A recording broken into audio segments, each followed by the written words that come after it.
Hi there everyone, my name is Daniel from the Seabike school. Today we will talk about mistakes from beginners using the Seabike. The first thing that we will be showing is when your propeller is too high and coming out of the water, or it will be too deep, and how to properly correct that. And then the second one will be about your feet placement on the pedals while swimming with the Seabike. Okay, so when you have the problem when your propeller is coming out of the water, so when you're also swimming and your propeller is very deep on the water, so you can see how it's swimming very deeply under the water, you're creating a lot of drag with your body, so you'll lose a lot of thrust that's creating.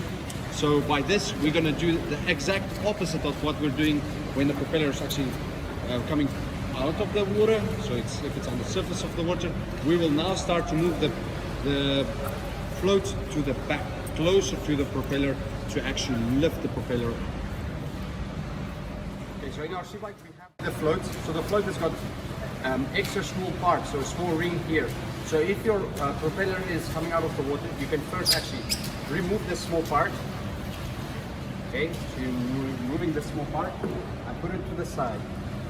After that, you put this back. Okay, you'll go down and you'll swim.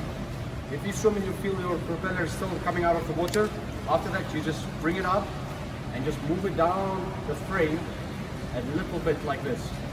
So as soon as this, you let it go down again and you swim again. If you feel it's still coming out, you just move this down, down, down, down until you find, let's say for instance, like this is my perfect place, like this. So I know when I'm coming, I will have it like this. I will let it go down and I can swim. So when you have it like that, that's perfect horizontal in the water, where your propeller is roughly like 5 centimeters under the water. Yeah, so that's it. The float will also be on a different, say for instance, place on the frame if you're using a wetsuit, or if you're not using a wetsuit, if you're swimming in the ocean or in the sea or in the pool. It depends also where you're swimming, because different waters got different displacements. So that's also very important that you need to consider when you're actually moving this. So if you're say for swimming in the pool first and you're swimming like this, when you're going to the ocean, you might need to move it a little bit more forward, because the Seabike will be coming out again. So this is something that you will just adjust on whether whatever you're wearing or in which water you are swimming.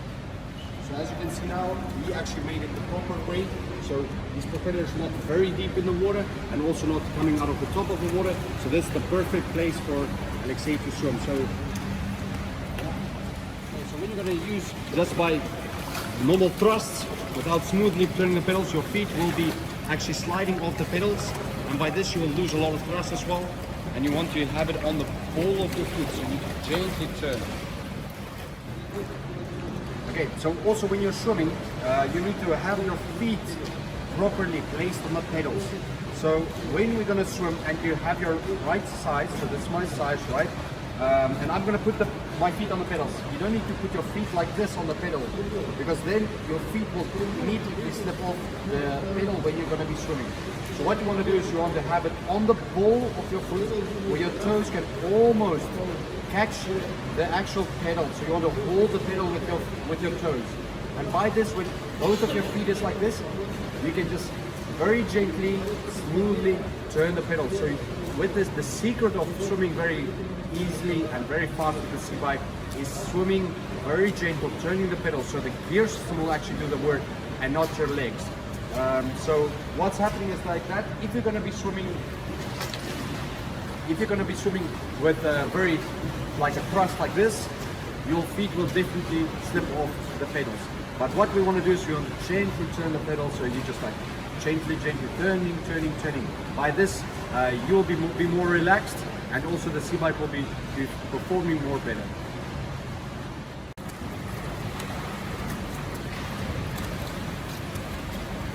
Okay, so here you can see he's very smoothly, gently turning the pedals. By this, he's creating a very good thrust behind him without any problems. With his feet is not slipping off the pedals. You can see his feet, the ball of his feet is actually on the pedals. So you can see. Okay, so thank you very much, everyone. That was our video about the few common mistakes that beginners make and we wish that any questions that you had, that we were actually answering it. If there's another maybe things that you'd like to ask, you're more than welcome to contact us. All the details is on our YouTube channel, and yeah, so we'll be seeing you in the next video.